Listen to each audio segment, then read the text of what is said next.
Bagi kalian yang memang sangat serius untuk masuk ke bidang artificial intelligence, Gigabyte menghadirkan salah satu lini produk motherboard mereka yang mereka sebut dengan AI Top Series motherboard. Salah satunya adalah TRX 50 AI Top yang ada di depan saya saat ini.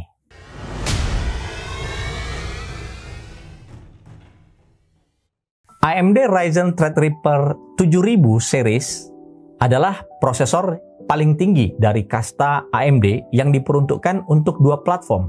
Pertama adalah platform yang digunakan sebagai workstation dengan chipset TRX 50 dan ada yang digunakan pada platform server yang disebut atau menggunakan platform dengan chipset WRX 90.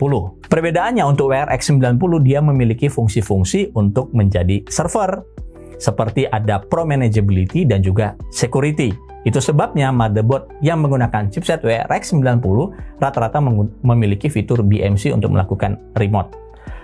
WRX 90 hanya mendukung AMD Ryzen Threadripper Pro saja. Berdasarkan CPU support dari dua vendor yang saya tampilkan berikut ini, di situ jelas di bagian CPU support, WRX 90 hanya mendukung seri Pro. Untuk non-Pro, di situ tidak ada di listing CPU support. Perbedaan lainnya, WRX 90 itu memiliki octa channel memory. Jadi ada 8 slot memory dan seharusnya WRX 50 hanya memiliki quad channel memory. Tentunya dengan penggunaan Ryzen Threadripper Pro, dia memiliki PCIe lanes yang lebih banyak dibandingkan Ryzen Threadripper non-Pro. Dengan banyaknya PCIe LAN yang dimiliki di platform WRX 90 karena menggunakan Ryzen Threadripper Pro 7000, otomatis ekspansi yang dimiliki WRX 90 logikanya akan lebih banyak dibandingkan dengan TRX 50. Uniknya, kedua chipset ini menggunakan soket yang sama yaitu STR5. Keduanya juga hanya mendukung memori DDR5 RDIMM. Jadi, perlu diperhatikan kedua motherboard ini, WRX 90 dan TRX 50, tidak mendukung DDR5 biasa. Memori yang kompatibel contohnya adalah G.Skill Zeta 5 Neo. Memori ini ada dalam konfigurasi quad channel dan ada dalam konfigurasi octa channel. Di sini Gigabyte melihat ada satu peluang mereka membuat sebuah platform yang bisa kompatibel dengan kedua prosesor tadi karena TRX 50 juga mendukung Ryzen Threadripper 7000 Pro dan non-Pro sekaligus. Itu sebabnya mereka menggunakan TRX 50 chipset di motherboard TRX 50 AI Top yang ada di depan saya. Pertama, dia bisa mendukung kedua prosesor tadi. Kedua, dia bisa difungsikan baik itu sebagai octa channel maupun quad channel, tergantung dari prosesor yang akan dipakai. Saya akan coba mengulas dan menjelaskan fitur-fitur yang ada dalam motherboard ini. Sebelum saya menjelaskan lebih lanjut fitur-fitur apa yang bisa dimanfaatkan di motherboard ini mahal ya, motherboardnya sekitar 18 jutaan. Kita akan coba melihat apa yang ada dalam paket penjualannya.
Lanjut ke bagian dapur pacu. Ini yang paling menarik.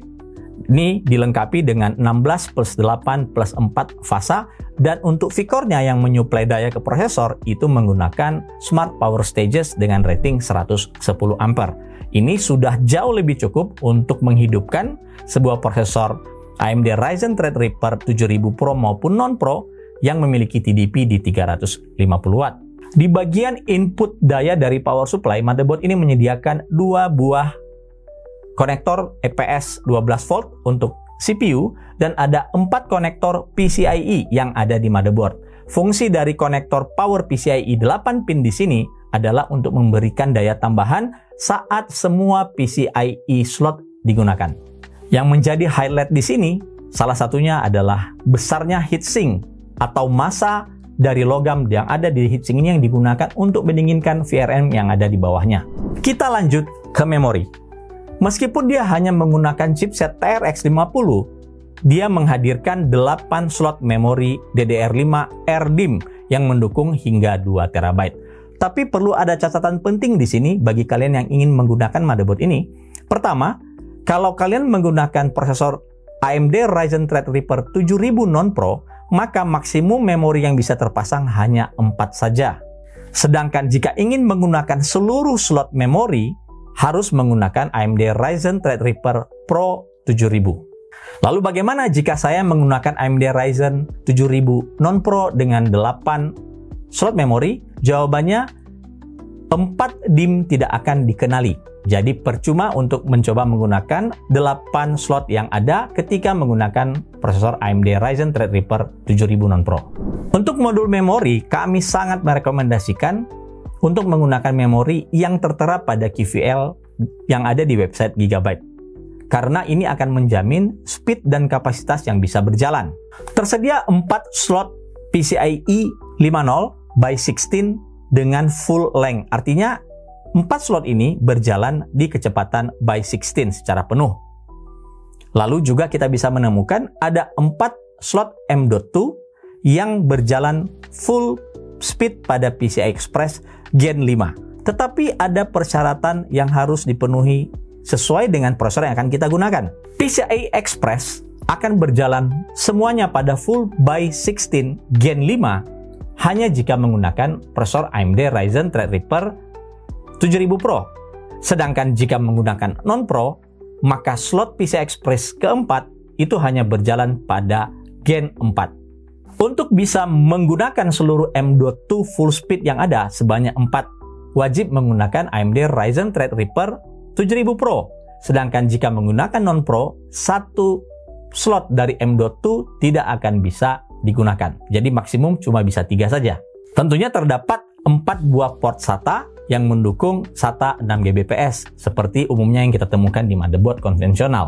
Untuk connectivity, ada tersedia dual USB 4 Type-C, kemudian juga ada dual 10 GB LAN Wi-Fi 7 yang memberikan konektivitas yang sangat luas bagi teman-teman yang membutuhkan interkoneksi yang komplit dan cepat. Sistem pemasangan heatsink pada M.2 juga sudah dimudahkan dengan adanya Easy Latch Click dan Easy Latch Plus, sehingga memudahkan kita ketika memasang dan melepas M.2 NVMe.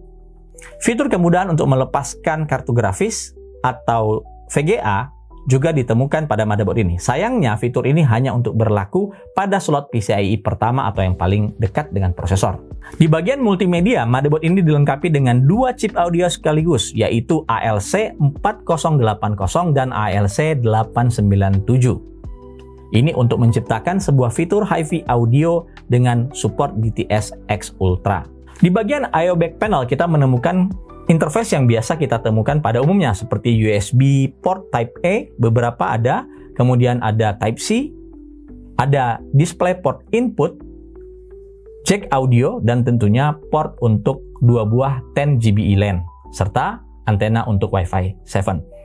Overall, saya tidak melihat bagian rear panel ini memberikan konektivitas yang cukup. Seharusnya masih ada lagi beberapa port Type A yang bisa menjadikan konektivitas di motherboard ini semakin fleksibel. Semua komponen yang saya sudah sebutkan tadi itu berada di atas sebuah PCB 14 layer.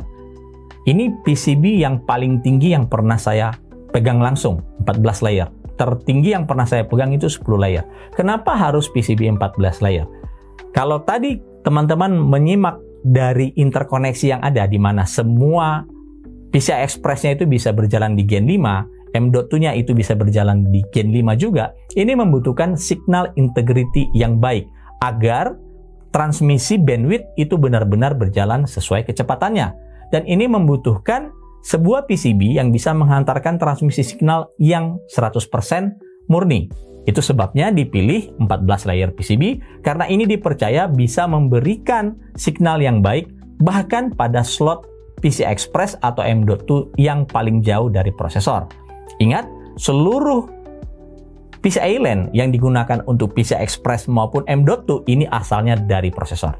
Di bagian belakang juga kita menemukan ada backplate yang sangat luas sekali, ini untuk menahan beban dari semua komponen yang ditaruh di bagian atas PCB. Serta juga membantu pendinginan penyebaran panas yang timbul dari bagian belakang PCB motherboard. Motherboard seperti ini memang one of a kind. Tidak semua orang akan menggunakannya untuk aplikasi atau penggunaan sehari-hari. Ini benar-benar diciptakan untuk user yang membutuhkan spesifik keperluan khusus. Contohnya, pengguna yang ingin menggunakan multi GPU. Multi GPU di sini bukan digunakan untuk bermain game ya, tapi untuk melakukan render atau menggunakan kartu-kartu akselerasi untuk AI seperti Nvidia H100. Itu sebabnya kita bisa melihat jarak antara slot PCI Express ini hanya maksimum 2 slot, karena rata-rata AI accelerator yang menggunakan bandwidth PCIe by 16 Gen 5 atau Gen 4 itu hanya berukuran 2 atau 2,5 slot saja. Tidak seperti RTX 4090 atau bahkan RTX 5090 yang bisa memakan hingga 4 slot. Dalam membangun sebuah komputer berbasis keperluan untuk AI tingkat advance, selain dari AI accelerator yang lebih banyak, untuk menjalankan deep learning yang lebih serius, juga dibutuhkan storage yang juga memiliki kecepatan tinggi dengan upgradable yang luas. Itu sebabnya diberikan hingga 4 slot M.2 NVMe, Gen 5, dan mendukung RAID. Dan tentunya memori yang super besar juga dibutuhkan untuk melakukan deep learning dengan intensitas yang jauh lebih tinggi.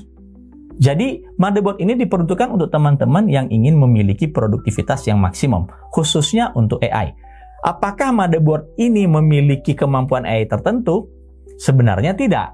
Dia menjadi satu sarana untuk mengembangkan atau mendevelop sebuah sistem hardware komputer yang bisa mendukung pekerjaan-pekerjaan AI di tingkat advance. Dengan dimensi form factor extended ATX, artinya motherboard ini membutuhkan casing yang juga mendukung form factor extended ATX. Motherboard Gigabyte TRX 50 AI Top ini sudah bisa didapatkan dari NCT berikut dengan prosesor baik itu AMD Ryzen Threadripper 7000 Pro maupun Ryzen Threadripper 7000 Non-Pro. Itu saja yang kami bisa share tentang sebuah motherboard yang digunakan untuk pekerjaan AI serius di tingkat lanjut. Semoga bisa memberikan satu solusi bagi teman-teman yang membutuhkannya.